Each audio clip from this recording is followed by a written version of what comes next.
is the Grace, Carstens Amplification, fairly new amp. Really turned my head this year.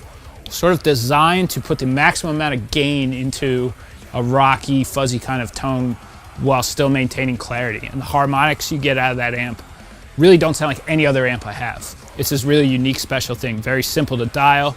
There's kind of one presence knob, 5 knobs, very simple kind of feedback loop on the back can give you a little more juice on it, but it's like a very, very cool heavy amp that can retain the clarity of your playing, which was a big selling point for me with that one.